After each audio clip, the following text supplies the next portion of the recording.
We know it must be annoying for us to keep pointing out something that you cannot translate with your physical senses.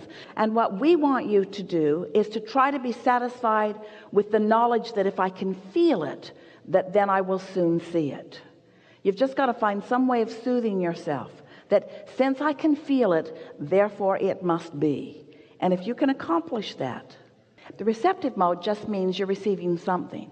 So you could be in the receptive mode of what your vortex is offering up, or what vulnerability offers. In other words, you're always in the receptive mode.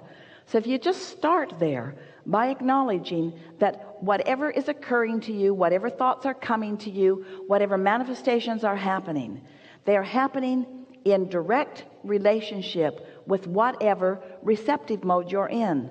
An easier way of hearing it is whatever mood you're in.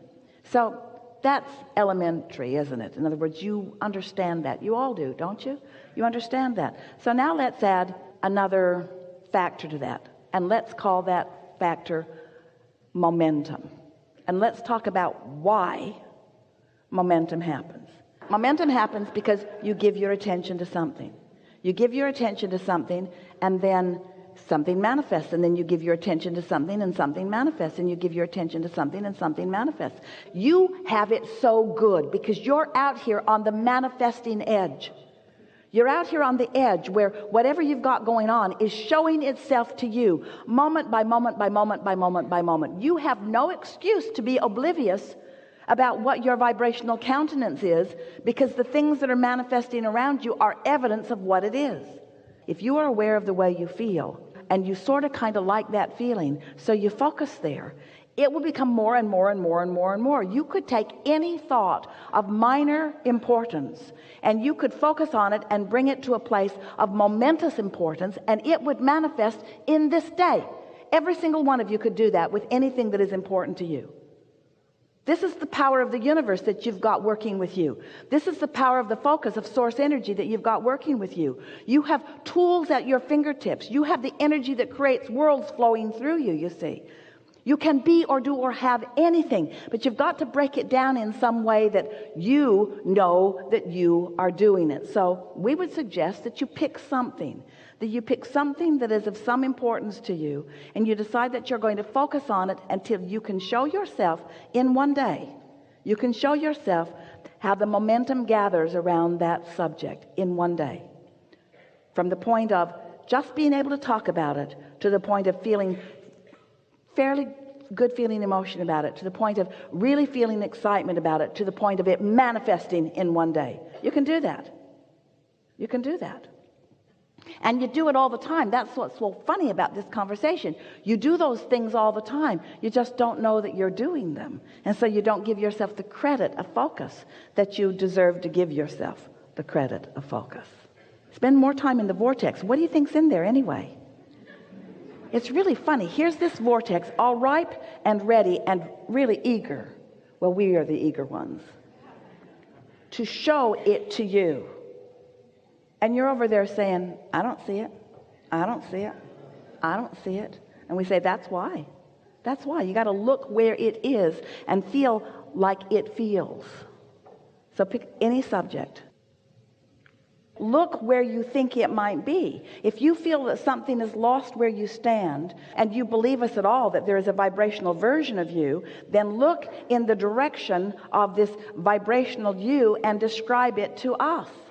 If you feel lost, what does found feel like? If you feel confused, what does clarity feel like? If you feel poor, what does richer feel like? In other words, you got to look where you think you are.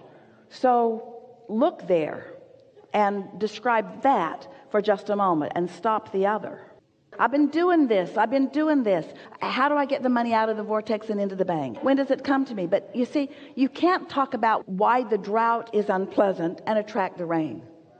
You can't talk about what's missing and allow what's missing to be fulfilled. You've got to find a way to look at until you allow yourself. You see, you don't have to build the momentum in the vortex.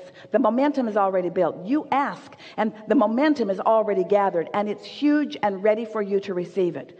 Is it too big for you to receive it? No, not at all. Could you get ready to receive it? Yes. Are you ready right now? No. Could you get ready? Yes. Are you ready now? No. Could you get ready? Are you ready? No. Do you want to get ready? Do you believe that there is a vibrational version of things that you want? Yes. And do you think that you could find any words for them, or is it just a big murky mess of a mist of little pieces of things that you've thrown into it?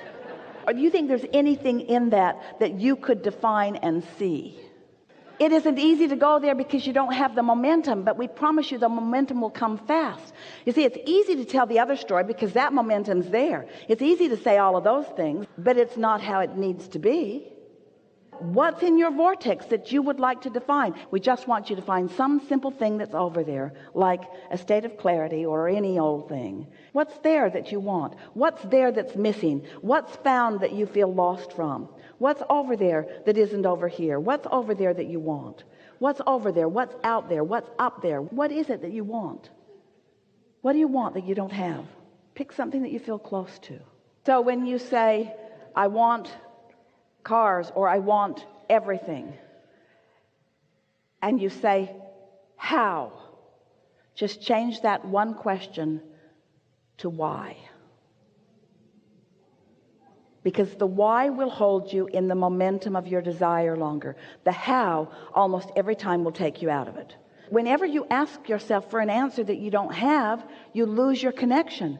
But when you ask a question that leads you further in the momentum of your desire, it allows the momentum of the desire to go further. Did you hear that?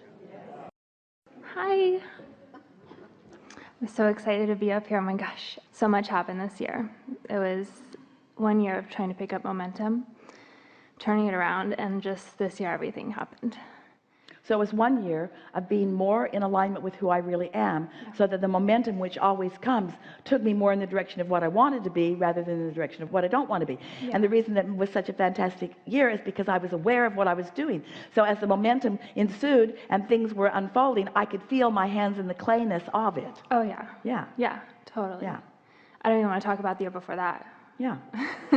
But it brought me to here. Yeah. And it filled your vortex full of wonderful things. So many things. Yeah. Yeah. I wrote a book in like 4 weekends. I just wrote it. Yeah. Submitted to a publisher. Yeah. Went to Hawaii twice. Yeah. Met Wayne Dyer. Now I'm here. Yeah. I won the lottery. Yeah. I won the lottery 3 times. Tell him it was $100,000 to win $100,000. It was really close. It was close. I was 1 digit away from $90 million. Like 1 digit. I said that for like 3 days. One digit. But then I was so excited, right? Because there was still some money there. And so my question, and I kind of know the answer, but I'd like to hear it from you because I'm That guy in the back row probably knows right there. We are not making fun of you. We are appreciating every single thing you said. And we liked the thoughtfulness with which you said it. Yeah. So, okay, so my question. So I have this impulse to go and get my real estate license. And I have time to do it. I have allowance to do it with, to go. When the idea occurred to you, can you recapture that thought? Not so much what the thought was, but the feeling of the thought when it came? Yeah, it was like... Was it a burst of enthusiasm? Did it feel like a really good idea? Yeah. Yeah. Yeah. And those are the ones you want to follow. Okay. Ideas that feel like that, follow them. Okay. Yeah. And now you're seeing it, so of course. Yeah. Well, it really, like, I can't see the whole picture. Of course not. And what I've learned is you don't need to. But that's why that burst of enthusiasm is all the picture you need for right now. That's the thing. You all say, well, yeah, I'll do it if you'll show me what's next and next and next and next and next. And then by needing to see something that you can't see, now you're doing exactly the same thing to these thoughts turning to things that you were doing by facing the reality that doesn't hold what you want. Just take the impulse and follow it and trust that there's going to be another and another and another. There always will be. But when you second guess it, when you get your head too much into it, when you talk yourself out of it, you disallow the momentum from getting going, then... So I want to go get my real estate license, and I also would like to win the jackpot. And so do I just... But feel the difference between the impulse to get the real estate license and the idea of winning the jackpot. Yeah. Feel the difference between the idea of winning the jackpot and the impulse to go buy a ticket. Yeah. Can you feel the difference? We want you to focus on the impulse, because you think yourself out of impulses. We're just going to say it to you this way, and take it the way we mean it, because it's going to sound a little like we're beating up on you, but we're really not, only just a little bit. So the impulse comes to you in a flash. So the flash comes and you go, oh wow, and then you kill it immediately by facing reality. And so the reason that those impulses come in flashes, and the reason that you feel insecure about following them, is because you haven't accomplished the mastery of staying in the receptive mode. But with not much more than you have accomplished as a result of just listening into today, you can get into that receptive mode, and you can master it so much so that you know when you're in it and you know when you're not in it. And then you will know which impulses are the ones that are going to pay off to something that you want, and which impulses are going to pay off to something that you don't want. Which is the impulse that buys the winning ticket. And you're going to only by experiencing it know which is which. Yeah. Yes? By the way it feels. That felt like this and it turned out like this. That felt like yearning and it turned out like this. That felt like enthusiasm and it turned out like this. Yeah. That felt just a whimsical thing and it turned out like this. That felt like drama and the rest of my life was depending on it, and it turned out like this. In other words, what's the receptive mode that you are in? Yeah. Now this is the most important conversation that we've ever had with anybody about anything in regards to deliberate creating. So you had an experience, and let's isolate it. Let's talk about how that experience happened. That was an impulse from alignment that led to that. But then the next ones were not impulses that came from alignment. They were conjuring and thinking and working and efforting and planning and plotting and defending and justifying and... Yeah. And then the lottery went up. Are you getting this? Yeah. And it went up to like 1.5 billion, and I kept thinking, why is nobody winning? And I like went into this place. But then before that I was playing with, oh look, my favorite number's there. Your words are the most important words that have ever been spoken in a seminar. I felt playful. Yeah. I felt playful, and therefore I was in the receiving mode. And in my playfulness, I just followed it, even though it wasn't even rational maybe. Yeah. So these are the things that we want you to consider that have been received by you just now, today. You now know that your inner being is aware of where you are in relationship to what you want. You know that right now? You know that? And so if your inner being knows where you are in relationship to what you want, isn't it logical that you would want your inner being to tell you? Now, what you know about your inner being, what does that mean? What frame of mind do you have to be in? Are you on your knees praying from need? Is that the receptive mode? Or are you in appreciation? Are you in applauding? Are you in sincere appreciation of positive aspects of something? Are you light or are you heavy? Are you easy or are you tense? Are you worried or are you feeling free? Are you struggling or are you happy? This is what we're talking about. Get into that happy place and do whatever it takes to get there, and then watch what happens, and then notice the correlation between I felt like this and that happened, and I felt like that and that happened, because words don't teach. It's only life experience that teaches. Yeah. Really good. I'll chew. Really good.